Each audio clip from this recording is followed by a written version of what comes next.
Bismillahirrahmanirrahim. Assalamualaikum warahmatullahi wabarakatuh. Alhamdulillahirrahmanirrahim. Wassalatu wassalamu ala rasulillah wa ala alihi wa sahbihi ajma'in. Subhanaka la ilma lana illa ma 'allamtana innaka antal hakim. Rabbi shrah li sadri wa yassir li amri wahlul 'uqdatam min lisani yafqahu qawli. Allahumma 'allimna ma yanfa'una wanfa'na bima 'allamtana wa zidna 'ilma. Allahumma aslih lana sya'nana kullahu wa la takilna ila anfusina tarfata 'ain. Allahumma arina jama'an muslim rahimahullah. Alhamdulillah, kita bersyukur kepada Allah Subhanahu wa taala atas limpahan nikmat yang sangat banyak dan tidak mampu kita itu. Semoga Allah Subhanahu wa taala senantiasa curahkan kepada kita kemudahan untuk mensyukuri nikmat-Nya. Salam salam semoga senantiasa tercurahkan kepada Nabi Muhammad SAW, Rasul mulia, uswah hasan umat manusia. Semoga kita semuanya Allah mudahkan untuk senantiasa berada di jalannya hingga akhir kita.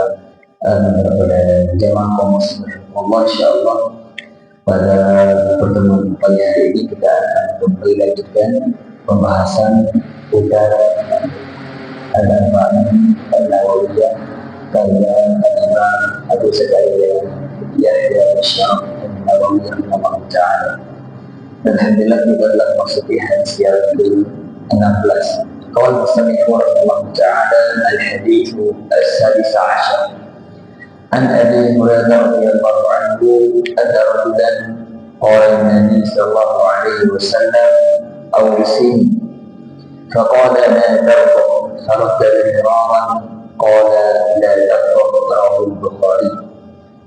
Dari Abu Hurairah radhiyallahu anhu bahwa ada seorang lagi berkata kepada Nabi sallallahu alaihi wasallam, "Ausin, berilah wasiat kepadaku." Qala, Nabi bersabda, "La tarqub, jangan engkau marah." Faradda al-miraran, lelaki tersebut kembali mengulang agar nasihat kembali disampaikan. Qala la tarqub, tapi Nabi tidak mengatakan mengulangi yang pertama atau wasiat pertama, la tarqub, jangan engkau marah. Hadis riwayat Imam Al-Bukhari. Hadis yang berikut jamaah sekalian mengandung salah satu adab yang sangat mulia dalam Islam, yaitu larangan atau adab berupa menahan amarah. Dan oleh sebagian ulama mengatakan bahwa menahan amarah merupakan jima'u kulli khair, yang kumpulan dari banyak kebaikan, dan sebaliknya mudah marah itu kumpulan dari banyak kegagalan. Itu akan mendatangkan banyak sikap-sikap yang buruk. Di sini Nabi SAW ketika diminta oleh seorang sahabat, "Ausi, berikan nasihat kepadaku," berikan faedah bahwa para sahabat biasa meminta wasiat kepada Nabi SAW untuk kebaikan dunia dan akhirat. Di sini laki-laki yang disebut oleh Abu Hurairah, ada yang mengatakan Abu Darda, ada yang mengatakan Jariyah ya radhiyallahu anhu. Ala kulli hal, terkadang tidak terlalu penting untuk kita untuk melihat siapa sosok laki yang bertanya, tapi yang terpenting apa pesan dari pertanyaan sang sahabat tersebut, karena kita yakin semua sahabat itu adalah adil, orang yang jujur. Wasiat yang Nabi sampaikan kepada sahabat ini adalah wasiat yang sangat singkat, tapi mengandung makna yang sadar. La tarqub, jangan mudah marah. Para ulama memberikan keterangan kenapa Nabi mengkhususkan wasiat ini untuk yang bertanya, la tarqub, jangan engkau marah. Ada yang mengatakan bahwa karena Nabi tahu orang yang bertanya ini suka marah-marah, mudah marah, sehingga wasiat yang sangat dia butuhkan adalah jangan mudah marah. Karena itu kita lihat banyak itu kadang ketika ada yang datang nasihatnya beda, yang lain lagi beda. Sesuai dengan kebutuhan. Mungkin bisa melihat dari sisi bisa seorang bertanya apa nasihat yang tepat untuk yang bertanya tersebut. Sehingga di sini Lalu jadi Nabi menasihati sang sahabat itu tidak mudah marah. Nah, apa makna la taghdab? Apakah ini larangan tidak boleh marah sama sekali atau apa? Oleh para ulama mengatakan ada dua makna. Makna la taghdab, jangan marah, adalah jangan engkau melakukan sesuatu hal yang dapat mendatangkan kemarahan atau menimbulkan kemarahan. Apapun sebab-sebab yang jika itu dilakukan akan mendatangkan kemarahan, maka tinggalkan. Ada kadang tema-tema pembicaraan yang pada akhirnya mengiring pada perdebatan, akhirnya marah-marah, maka hindari. Apapun sebabnya yang kita rasa ini dosa yang ini nanti ujungnya akan menimbulkan kemarahan, maka hindari. Ini makna yang pertama. Makna yang kedua adalah maksudnya jika engkau marah maka jangan kau lampiaskan. Terkadang manusia sekali ada hal yang membuat dia marah, maka marahnya itu jangan sampai dia lampiaskan dengan ucapannya atau dengan gerakan tubuhnya atau dengan lainnya. Terkadang ada orang yang jika marah lisannya tidak terkontrol, dia akan mengatakan sumpah serapah, dia akan mencela, dia akan menghina, akan malangkan semangatnya. Kenapa? Karena kondisinya lagi marah, atau mungkin tangannya akan memukul, kakinya akan menendang atau akan melempar. Itu hal yang selalu dilarang. Kalau kau marah maka tahan, jangan kau lampiaskan marah itu dengan perbuatan. Karena kalau maksudnya jangan marah sama sekali atau hilangkan kemarahan, tidak mungkin. Karena marah itu memang berpotensi, setiap orang punya potensi marah. Tapi yang disampaikan, kalau mau marah maka tahan, jangan sampai kau lampiaskan kemarahan. Karena marah dijima kulisan, ya, perbuatan atau sikap yang mendatangkan banyak keburukan. Banyak orang yang marah kemudian lalu melakukan hal yang tidak baik, akhirnya menyesal. Banyak terjadi pemutusan satu rahim, ya, kebencian di antara manusia awalnya karena sebab marah, dia mudah mencela terusnya. Karena Islam itu menahan amarah itu sangat mulia sekali, bukan sikap yang dia luar biasa. Kenapa luar biasa? Karena tidak semua orang bisa menahan amarahnya. Orang sukanya kalau udah marah, udah dilampiaskan semaunya. Dan itu sebenarnya kenapa orang tidak bicara ini hanya karena masalah politik, marah akhirnya ini cerai. Oke, misalnya banyak kasus yang kita dapatkan sebab awalnya apa? Marah. Saya dapat cerita dari Ustaz, banyak kasus-kasus perceraian yang datang ke beliau imannya nasihat awalnya karena marah, ujungnya perceraian. Maka kalau mengatakan ada waqabu awalul junun wa akhirul jadan. Marah itu awalnya kegilaan. Artinya orang marah itu akalnya itu tertutup, tidak terkontrol. Ya, makanya nanti dalam masalah agama fikih ini sebutkan apa hukum seorang itu menceraikan istrinya dan posisi marah. Maka orang membuat ada marah yang dia masih sadar marah, dia masih mengetahui apa yang diucapkan. Ada marah yang kedua, marah yang dia udah levelnya tidak sadar lagi.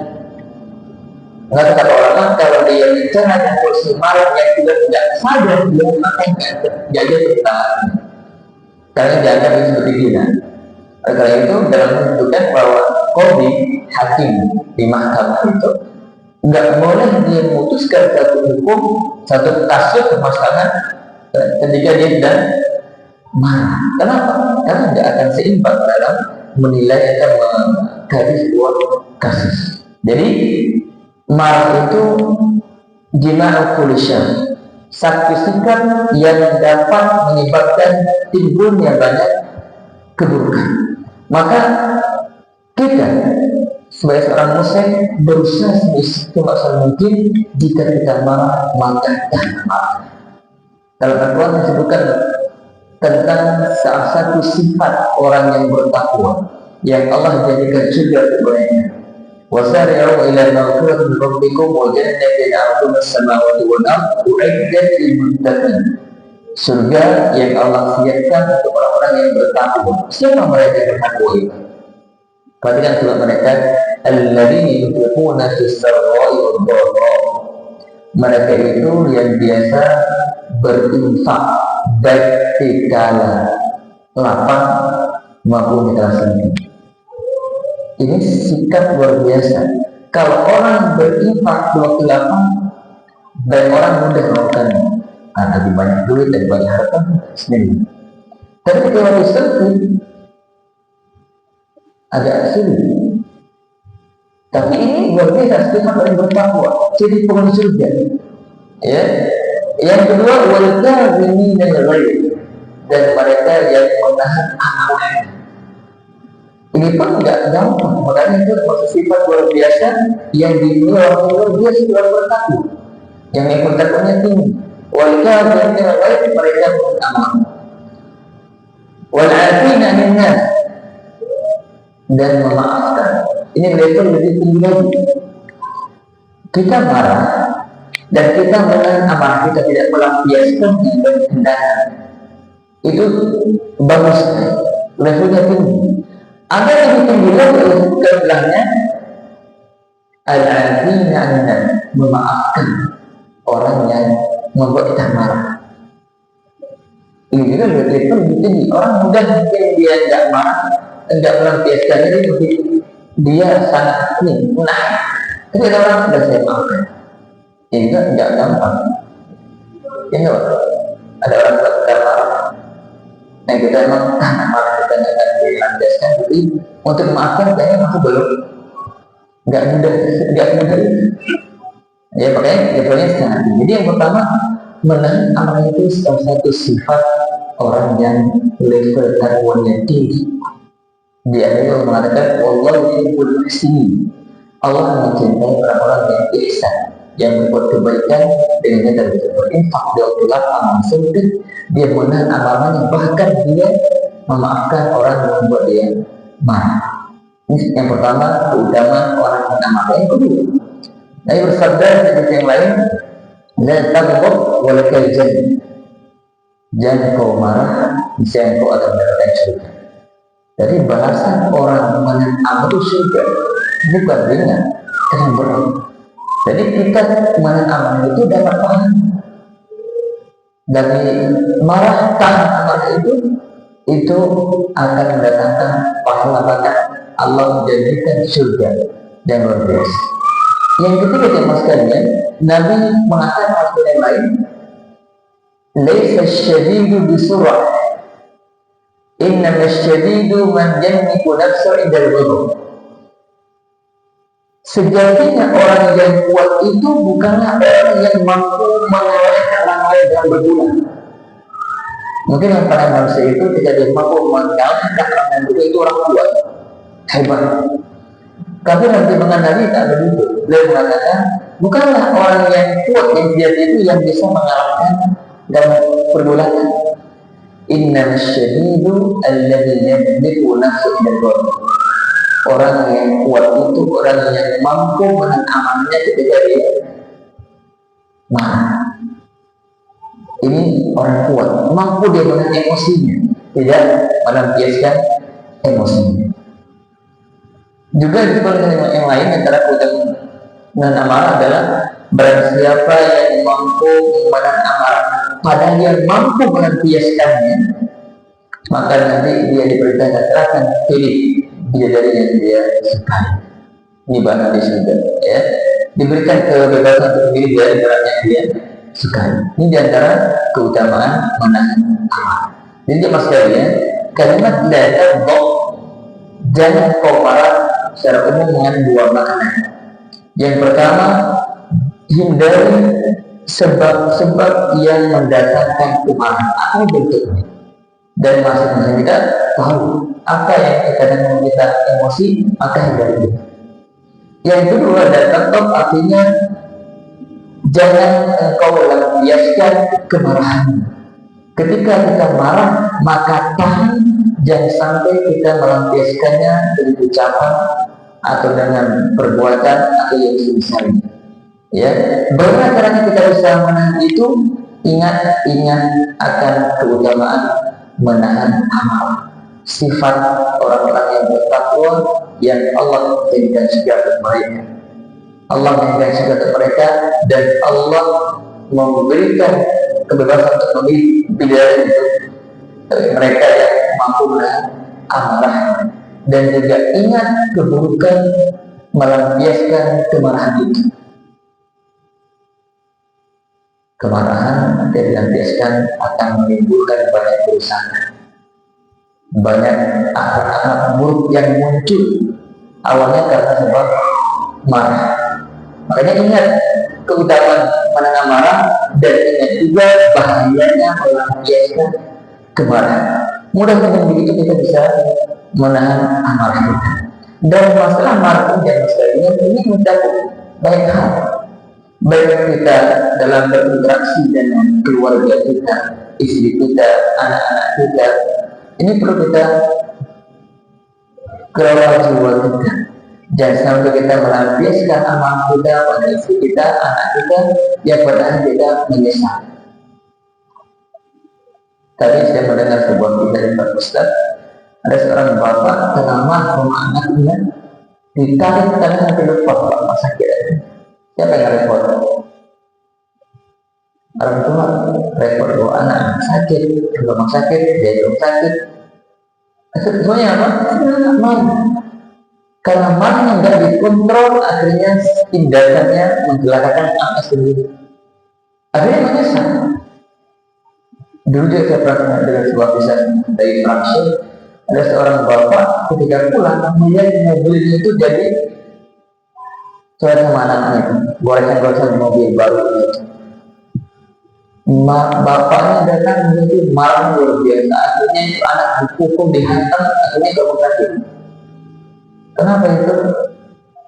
Marah itu anak dia sendiri, anak kecil, yang baru tadi dia. Tapi ketika sang bapak tidak punya kemampuan untuk mengamankan dilampiaskan, katanya anak harus masuk rumah. Ini contoh kecil bahwa kita sebagai orang tua, seorang bapak, seorang ibu dalam berinteraksi keluarga kita dengan anak kita yang kadang kalau kita itu kesal, marah, itu wajar. Tapi ingat, jangan sampai kita melampiaskan pada anak sampai mencelakakan mereka. Bukan berarti kita nggak boleh tegas, nggak boleh marah. Tapi ingat, marah itu harus dikontrol. Ya anak kadang marah begitu. Tapi jangan sampai melampiaskan kemarahan itu yang membuat anak itu celaka atau menjadi sakit.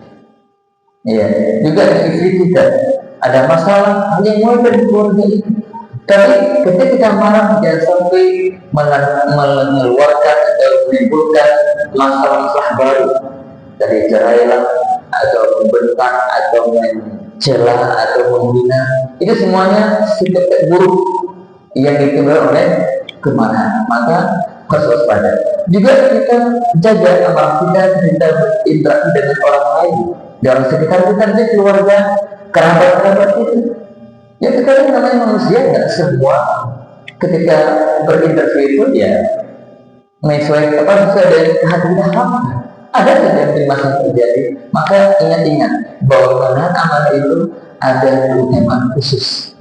Ya, ada janji Allah yang sangat luar biasa. Dan sebelum berinteraksi dengan siapapun kita jaga, jangan sampai kalau kita marah, jangan sampai kita melampiaskan kemarahan, jangan sampai marah kita tidak terkontrol. Oleh karena itu jemaah sekalian, dalam menjelaskan bahwa marah itu ada dua macam. Ada marah yang nazmu atau tercela. Tadi marah yang disebutkan tadi marah untuk membela diri sendiri, yang berarti agar puas gitu. Kalau marah lampiaskan agar tenang jiwa gitu ya. Ini yang tidak terpuji, tercela. Ada marah yang terpuji. Apa itu? Marah ketika hukum Allah dihinakan, ketika hukum Allah dilecehkan. Itu wajib marah. Maka disebutkan dari bahwa mantap Nabi SAW binafsi qatun. Nabi itu tidak pernah beliau membalas dengan atas sesuatu yang menimpa diri beliau.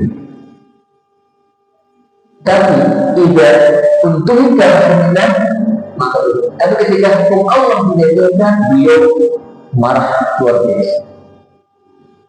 Beberapa contoh yang disebutkan bagaimana sikap Nabi ketika ada seseorang yang menyakiti fisik beliau, jadi beliau sendiri. Terus ketika beliau bersama sahabatnya berjalan, tiba-tiba datang orang Arabi. Orang Arabi itu kalau kita itu Arab pedusunan, Arab Badui, juga jauh dari perkotaan, jauh dari ilmu, sehingga sikapnya itu kasar. Datang ke kota Madinah, ketika bertemu dengan Nabi langsung ditarik, ada selendang di tubuhnya ditarik oleh Arabi itu dengan kasar. Kata sahabatnya itu membekas oleh Nabi itu, adikkan apa selendang beliau itu. Kemudian dia mengatakan apa? Ya Muhammad, murni mimma lillahi indah. Wahai Muhammad, bayangkan surat Muhammad, enggak ya Rasulullah, enggak ya Nabi Allah, enggak. Atau ya Muhammad, nama disebutkan. Padahal cara ada, enggak boleh begitu. Nabi Allah mengatakan, jangan kau panggil Nabi sebagaimana kau panggil citra kalian bulan Madinah. Kau dengan panggilan ya Nabi Allah, ya Rasulullah, itu panggilan Anda untuk ulama. Ya kata dia Syekh, ya Syekh Fulan. Syekhnya bukan wahai Fulan, ya itu orang tepat. Jadi orang Arab baru ini ketika telah menarik dari Nabi dengan keras, dia akan wahai Muhammad, berikan harta Allah yang Allah titipkan kepadamu. Gimana kan? Sopan gak ini? Cara sangat tidak enak. Kita aja mendengar gak pas. Apalagi sahabat yang menyaksikan. Sahabat itu marah melihat itu sangat tindakan sangat Arab itu. Tapi nanti apa? Melihat itu dan tersenyum. Dengan Nabi SAW tersenyum untuk apa sih? Menyampaikan pesan pada sang Arab itu bahwa dia tidak marah. Nabi senyum, tapi sahabat itu marah. Akhirnya diberikan apa yang diminta oleh sahabat itu. Berarti Nabi mencontohkan bahwa kalau berkaitan dengan pribadi beliau maaf, ya ini kan contoh. Kita berusaha sebisa mungkin untuk melatih diri jika marah kata yang biasa kadang-kadang dia itu bisa, ya makanya dalam Islam itu ada beberapa langkah yang pun dilakukan oleh seorang yang marah, ada yang marah itu meredam. Ini trik ya. Langkah-langkah yang Nabi perintahkan untuk dilakukan jika orang marah. Yang pertama adalah al-isti'adzatu billah min syaitanir rajim, minta perlindungan kepada Allah dari syaitan. Kenapa? Karena marah itu syaitan yang sebenarnya. Nah ketika marah itu syaitan semakin luar biasa dimenangkan. Isti'adzah minta perlindungan kepada Allah Subhanahu wa taala dari syaitan. Suatu ketika aku pernah bersama sahabat, ada dua orang yang sudah marah-marah, mata merah, sampainya orang marah, sampai mencium keduanya. Nah itu adalah sahabat yang lainnya. Ini ma'alamu kalimatan law qalaha la dhahaba anhu malji. Saya tahu satu kalimat, satu perkataan dan ucapan, kalau dia mengatakannya akan hilang apa yang menjarakan lepas semangat. Maka sahabat tadi itu dalam rangkaian itu tidak Nabi bilang, kalau kamu mengatakan dari isti'adzah billah itu, auzubillahi itu akan hilang dari marah. Orang tersebut mengatakan, orang itu mengatakan, apakah saya gila? Sehingga itu berarti dari setan. Ya, ini apa? Ini perintah Nabi, kalau kita sedang marah, maka segera isti'adzah billah, a'udzubillahi minasy syaitonir. Agar apa? Agar setan itu lari dan akhirnya marah hilang. Langkah yang kedua adalah merubah posisi kita. Kalau kita marah sambil berdiri, maka duduk. Kalau duduk juga belum bereda, maka berdiri. Kalau kita pergi, ya, disebutkan dalam sebagai pernah ketika Nabi datang ke rumah putrinya, kalau radhiyallahu anha, datang itu Ali, dan Ali tidak ada di rumah. Nabi katakan, kemana Ali? Fatimah mengatakan, tadi sempat dia cek bersama saya, akhirnya dia keluar ke masjid. Ini Ali cek keluar, enggak lama belum. Itu untuk meredam. Ini keluarga sahabat juga jadi benar. Masya Allah, nggak ada masalah itu pada yang biasa. Bedanya bagaimana kita dalam menyikapi masalah itu. Di keluarga Nabi pun ada masalah, dan di sini ada masalah. Wajar sekali, maka pantas sekali keluarga itu keluarga yang ada. Kenapa? Keluarga itu kan keluarga yang juga ada masalah. Kita punya belum cuma dia mencontohkan bagaimana dia menyikapi masalah dari keluarganya agar kita bisa mengikuti. Kan begitu, itu kedua hasan. Ali keluar dari rumahnya dan ke masjid. Nanti dia datang ke masjid, menyapa Ali, bagaimana? Kumi Abu Turab, bangun awal Abu Turab. Kunyah yang Nabi senang untuk Ali Abu Turab, karena dia tidur dulu kan masjid dan bangla itu nggak begini Pak, masih pasir, kayaknya waktu itu ya masih menempel debu di. Anda lihat bahwa cara yang kedua itu agar mudah meredam kemarahan maka dan posisi. Yang ketiga yang langkah yang disampaikan langsung kita itu adalah diam. Jadi mengatakan idza wajaba ahadukum falyaskut. Jika salah seorang itu marah maka diam. Karena perlu diam. Jadi saya jawab bahwa ketika marah itu kalau dia nggak diam, misalnya akan ngerocos, kemudian ngomong apa-apa yang kalau dia nggak terkontrol, dia itu akan sangat berbahaya. Makanya di antara langkah-langkah yang perlu kita lakukan kalau kita marah. Ada yang keempat disebutkan dalam hadis tapi punya oleh ulama di nilai ulama itu berwudu, ya berwudu. Dianjurkan berwudu ketika marah. Karena itu bukan bagi syaitan, dan syaitan itu dari api, dan api itu akan padam dengan air. Tapi hadis tentang ini oleh seluruh ulama dinilai tidak sahih. Alhasil jemaah sekalian bahwa menahan amarah merupakan akhlak yang sangat mulia, yang hendaknya kita usahakan untuk bisa menahan amarah jika kita mengalami kemarahan. Ini saya singkat syarah hadis yang pertama. Secara umum kita sampaikan beberapa faedah. Yang pertama, harus sahabat ada semangatnya para sahabat dalam kebaikan. Salah satu tandanya mereka meminta wasiat Nabi SAW untuk kebaikan mereka. Yang kedua, at-tahdziru min asbabil ghadab wal athar al-mutarattibati alaihi. Peringatan dari melakukan sebab-sebab yang mendatangkan kemarahan dan larangan melampiaskan kemarahan. Faedah yang ketiga, tikrarul wasiyyah bin nahyi anil ghadab dalilun ala ahmiyati tilkal wasiyyah.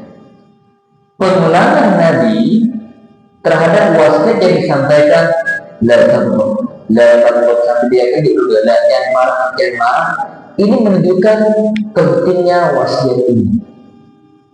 Pentingnya wasiat ini buat yang bertanya dan buat semua umatnya agar bisa menahan amarah.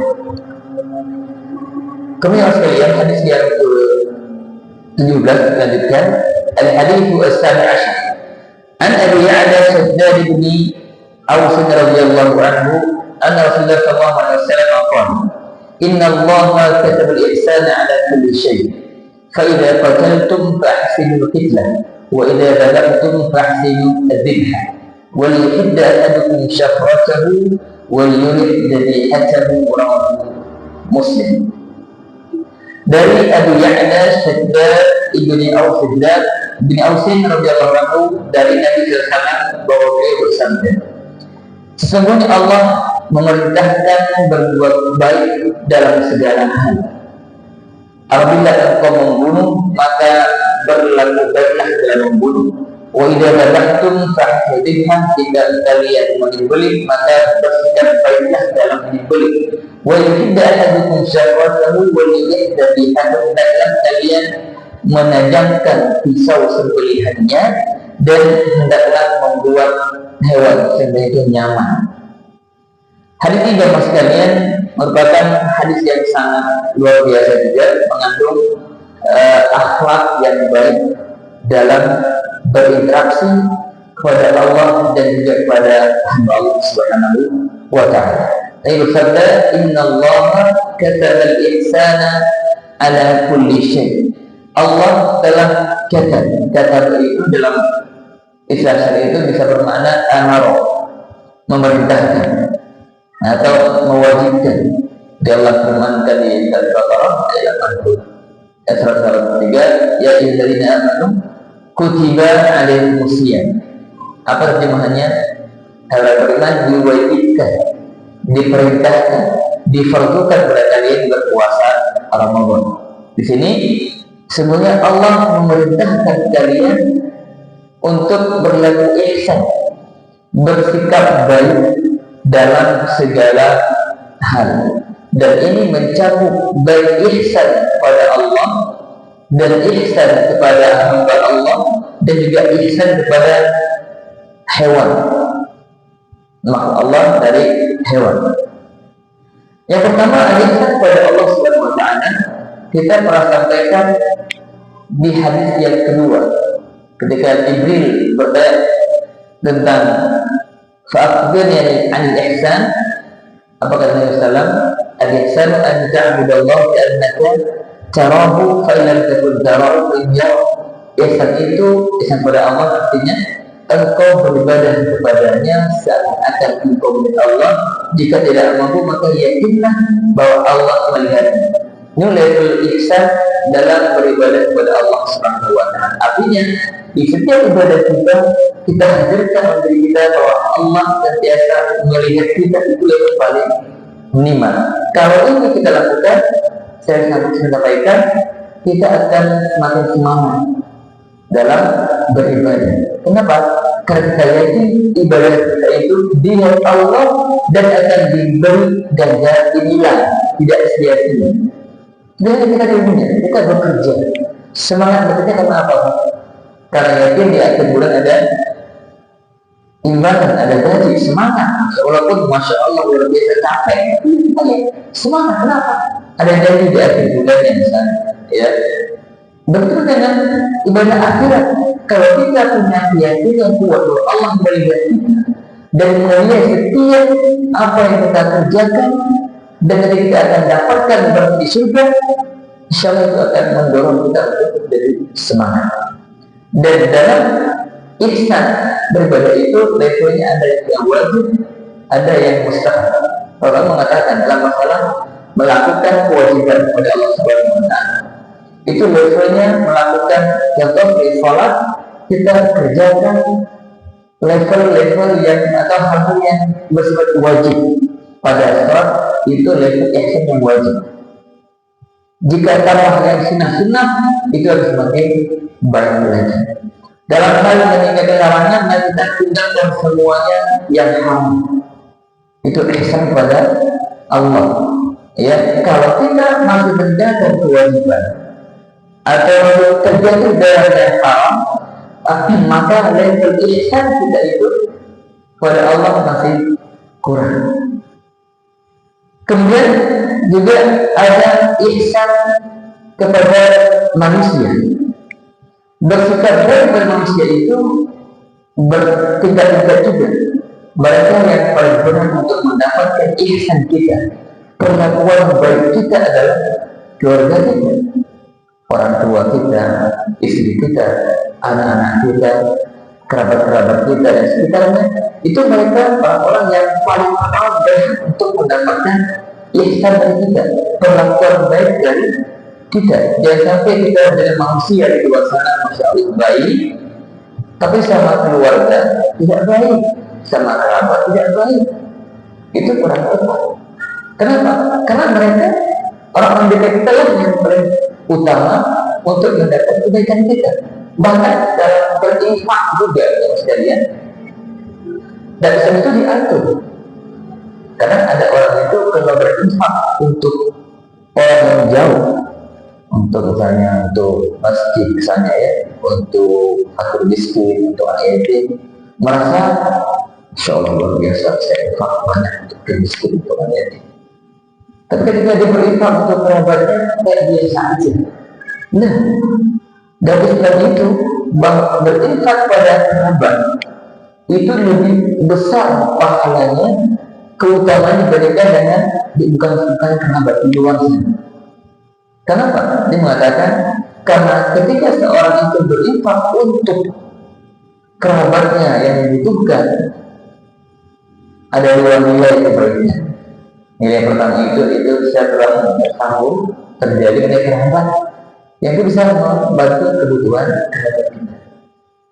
Ya, makanya ini perlu kita sadari. Jangan sampai kita berinfak kepada orang lain itu kita melakukan berbuat baik, sementara untuk keluarga kita tidak merasakan juga. Ini juga keutamaan Allah perintahkan. Bahkan kalau kita mengalaikan keluarga kita berdosa. Tapi infak untuk keluarga itu sunnah hukumnya. Tapi orang ketika kita itu kewajiban, itu berarti ihsan. Maka levelnya wajib berbuat ihsan kadar kewajiban. Tambahnya itu hukumnya bisa sembuh. Juga ketika kita ihsan kepada hamba atau makhluk Allah dari kalangan dari binatang-binatang. Jadi kita berbuat baik itu bersikap baik bukan kepada manusia, sampai kepada hewan pun kita diperintahkan untuk bersikap baik. Boleh kita mendengar kisah disampaikan dahulu ada seorang pezina yang melihat anjing kehausan sampai dia tidak tahan karena kehausan, akhirnya dia berbuat ini melepas sepatunya turun ke sumur dan air diberikan, akhirnya Allah ampuni dosanya karena perbuatan seperti itu. Ya, itu karena keikhlasan yang datang dari dirinya, tidak yang lihat, tapi Allah lihat. Allah tahu. Ini luar biasa. Makanya seorang hamba itu ketika berbuat satu perbuatan ibadah dan beramal ibadah, bisa saja nilai ibadah berbeda. Mungkin dia berinfak 2 hari yang berbeda, nilainya sama, tapi bisa jadi pahala berbeda.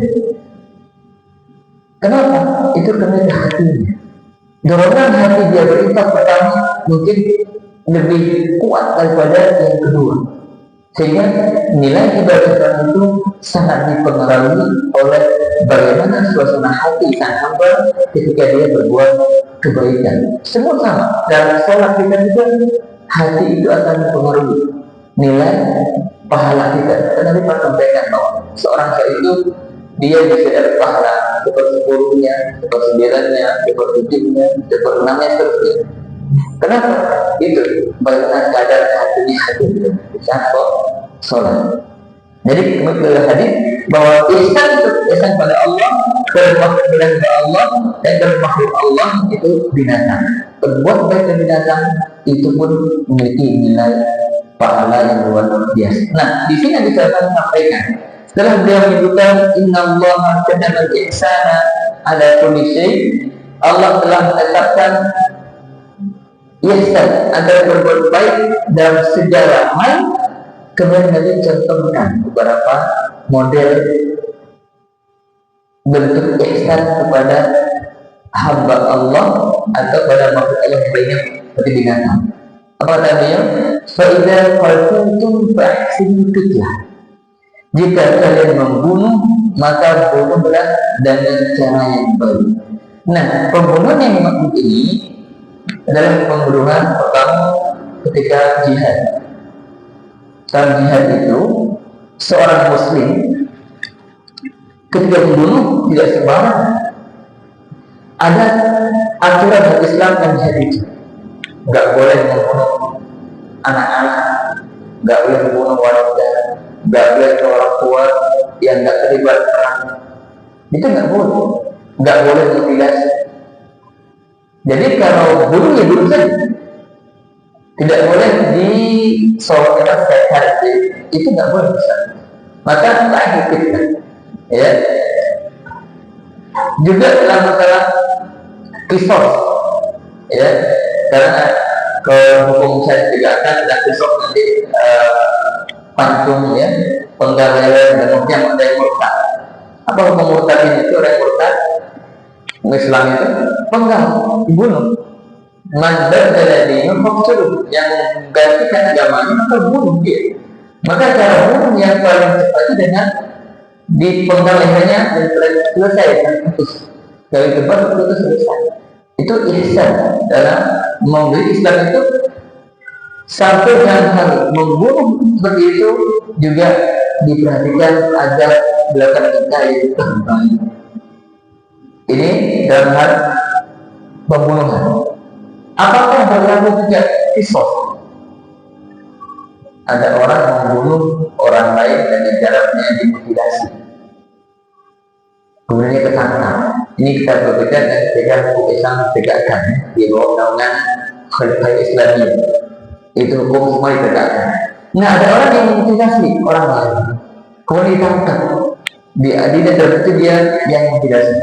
Apakah dia itu dibunuh dengan sama karena kisos? Karena kisos kan setimpal, bunuh dengan itu begini, bukan dia begitu bunuhnya sama. Di sini ada khilaf ulama. Ada yang mengatakan iya. Kenapa iya? Karena di zaman Nabi pernah ada dua kasus yang disebutkan di mana Nabi memerintahkan untuk membunuh sang korban dengan cara membunuh orang Yahudi. Berarti ketika seorang Yahudi pernah membunuh seorang wanita dan ditimpakan batu di atas kepalanya itu, dan akhirnya Nabi pun berkata si Yahudi juga dilakukan secara sama, ditimpa batu kepalanya. Ada juga ada kelompok orang yang masuk Islam di Madinah, kemudian mereka sering ditimpa sakit, demam, akan dari perjalanan mereka untuk pergi ke daerah perbatasan di mana kontak-kontak gagal di kepala. Nah, mereka untuk minum air kencingnya, unta dan susunya sebagai obat. Maka mereka berada di sana, mereka sembuh, akhirnya mereka murtad. Murtad dia membunuh di pengembaraan. Ada di tongkel maka dia di sadis pokoknya.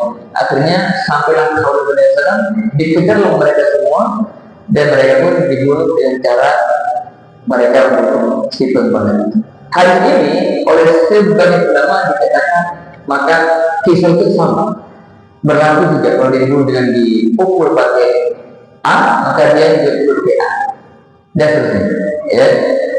Tapi karena itu mengatakan umum itu sudah dinasah, hukum yang Nabi terapkan itu sudah tidak berlaku. Maka kalau sekarang yang berlakunya apa? Berarti dibunuh secara ihsan yang normal, pertanyaan ya, tapi ada pilihan ulama dalam maka ini. Dan sekarang pertanyaan, apakah kita sudah bahas di sebelumnya tentang hukum orang yang sudah menikah berzina? Apa hukumnya bang? Ya, dirajam, ya. Jadi saya nggak dirajam itu sedikit. Apakah itu nggak ihsan? Ini katanya dari Allah menulis bersikap ihsan dan segala sesuatu sampai ini orang berzina yang sudah menikah hukumnya dirajam, dia dilempar batu sampai mati. Itu saya menyiksa, enggak? Apakah kita katakan itu enggak ihsan? Atau pemahaman? Jam berapa nih? Jamnya mati deh. Ada orang Suruh saya lagi. Baik. Ini Bang Jadi. Oh ya. Apakah hukuman rajam itu tidak mengandung ihsan? Ya. Menurut ihsan tidak ihsan. Bayangkan orang didiriin di pojok jalan di buat kecil dan kalau putih nggak besar sampai ketika banget itu ya nggak? Iya, ihsan, ihsan. Kenapa ihsan? Karena itu perintah Allah Subhanahu wa Ta'ala. Jadi ihsan itu sebenarnya melakukan sesuatu sesuai perintah. Allah berfirman, Innallaha ya'muru bil adli wal ihsan. Sesungguhnya Allah memerintahkan kita untuk bersikap adil dan ihsan. Jadi segala sesuatu yang Allah perintahkan, walau kita menjadi kita juga, tapi ini kerana Allah maka itu pasti mengandung ihsan. Ini kayaknya begitu. Apa yang sesuai dengan perintah Allah itulah ihsan yang sebenarnya. Justru kalau tidak terangkat raja itu tidak ihsan. Kenapa? Karena di sini perintah syariat. Kemudian dia mengatakan, wa idza nahkum fa'tibaih. Jika kalian menyembelih, maka bersikap baiklah dalam menyembelih. Jadi kalau ulama menyebutkan beberapa adat-adat menyembelih, seperti yang misalnya menyebutkan wa yuhidda ankum sabur. Satunya dengan disampaikan tajamkan pisau sembelihannya. Ya, agar apa? Agar hewan itu tidak tersiksa. Bayangkan berapa lama gitu, kasian banget lihat. Kadang-kadang kan dia dalam menjelang itu ya muncul video yang kadang-kadang aneh-aneh. Itu bolong di leher itu gak melukai lama gitu, ngeri lihatnya gitu. Itu subhanallah. Makanya kita perhatikan dalam menyembelih kita harus berihsan. Pastikan pisaunya tajam. Agar apa?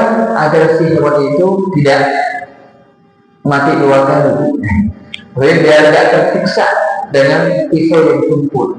Juga yang akan saya perhatikan adalah mengasah pisau dan depan hewan yang sembelih. Depan hewan, insya Allah itu si hewan lihat, insya Allah itu bisa. Hewan itu punya rasa. Makanya ini gak bisa begitu. Dan juga jangan menundukkan pisau sembelih kecuali ketika mau disembelih. Ini jangan nanti orang yang sebuah-buah pisau sembelih gitu ya. Umpetin pisau dulu, kalau udah mau ini baru pisau gorok. Jangan mungkin baru bisa. Termasuk dia isinya itu samping atau kaki ihsan. Umur itu dibrok. Santai teman-teman. Jangan. Jadi buat hewan itu sedemikian apa, senyaman-nyaman dia boleh sembelih. Bentar lagi ini akan menjadi santapan buat kita. Masa kita enggak ihsan? Ya, jadi Allah sudah tunjukkan itu hewan untuk kita makan dia baik. Walaupun dia mau disembelih itu apa?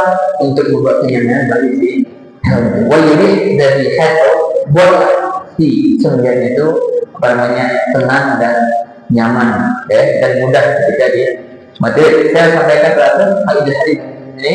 Satu, ujung ihsan di polisi. Wajib bersikap ihsan dalam segala baik ihsan dalam kepada Allah, dalam berinteraksi dengan manusia, terutama keluarga kita, atau seterusnya, tangga kita, dan juga termasuk kepada hewan-hewan pun kita diperintahkan untuk bersatu ihsan. Wujubul ihsan indal qalbi bisluki ihsan tadi bisa benar. Wajibnya berihsan ketika membunuh orang-orang yang berhak dibunuh dengan cara yang paling mudah untuk membuat dia mati. Ya, jangan sampai dia tersiksa. Yang ketiga, wujub ihsan yang indah jauh hewan ikut jalan. Juga wajib bersikap ihsan ketika menyembelih hewan. Yang keempat, tafakkur ala tadabbi qabla mubasharatihi bi qouli sallam wa yuhibbu an yakum syafatu wa yuhtajir. Hendaknya seorang penyembelih memastikan ketajaman pisaunya ketika dia menyembelih. Ini perintah Nabi, ya. Perhatikan penyembelih untuk memastikan bahwa pisaunya itu sudah siap dengan ketajaman yang sangat sempurna. Untuk apa? Untuk membuat hewan itu lebih nyaman. Allah alam, demikian yang sekalian yang disampaikan. Barangkali ada yang mau ditanyakan,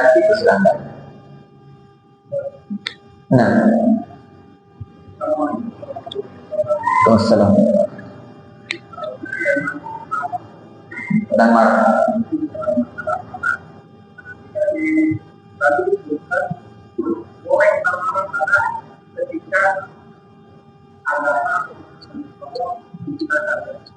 Nah,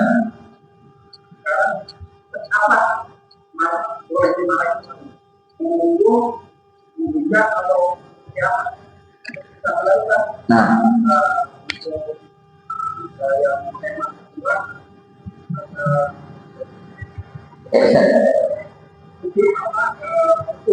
hukum. Ketika seorang pembina atau siapapun yang berlakunya seperti yang kita berikan kepada Islam, apakah keluarga tersebut terus bagaimana kalau itu yang di Indonesia kita berdasarkan Islam, ketika seorang itu diberikan hukuman tidak sesuai, yang satu bulan, yang satu lebih, apa itu termasuk gunanya atau menunjukkan Ramadan?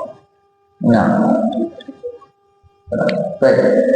Untuk yang pertama, masalah marah yang disampaikan bahwa marah itu ada yang terpuji, ada yang tercela. Di antara marah yang terpuji itu marah ketika Allah dihinakan, ketika yang semisal.